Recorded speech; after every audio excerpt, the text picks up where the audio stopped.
டங்கில் வர சேஞ்சஸ் வச்சு உங்களுக்கு என்ன ப்ராப்ளம்னு நான் இப்போ சொல்கிறேன். ரெட் பீஃபி டங், அதாவது ரெட் கலரில் வீங்கி இருந்ததுன்னா விட்டமின் B12 டெஃபிஷியன்சி. டங் பேலாக இருந்தாலோ இல்லை பால் டங், அதாவது இந்த மாதிரி பேப்பிலேயே ஃபுல்லாக கொட்டி இருந்தால் iron deficiency anaemia. Strawberry tongue scarlet fever, Kawasaki disease. Purple tongue chronic heart failure. Yellow tongue jaundice. Brown tongue tobacco use. White patches in the tongue, fungal infection.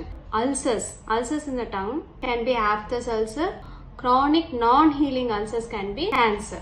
உங்கள் டங்கோட margins இந்த பல்லோட ஷேப் மாதிரி ஸ்கேலப்டாக இருந்ததுன்னா அப்ஸ்ட்ரக்டிவ் ஸ்லீப் ஆப்னியா இருக்கிறதுக்கு chances இருக்குது. இதே உங்கள் tongue ரொம்ப பெருசாக என்லார்ஜ் டங்காக இருந்ததுன்னா ஹைப்போதைராய்டிசம், அதாவது தைராய்டு கம்மியாக இருக்கிறதுனால என்லார்ஜ் டங் வரும். Burning sensation or pain in the tongue can be due to riboflavin deficiency.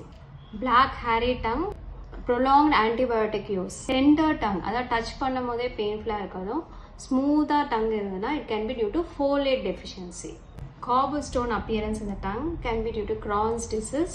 Dry cracked tongue, dehydration-ஆலேயும் வரலாம். HIV இன்ஃபெக்ஷனால ஹேரி லூக்கோப்ளிக்கே வரலாம். உங்கள் டங்கோட சேஞ்சஸ் வச்சே உங்களுக்கு இத்தனை டிசார்டர்ஸ் இருக்குன்னு நம்ம கண்டுபிடிக்கலாம்.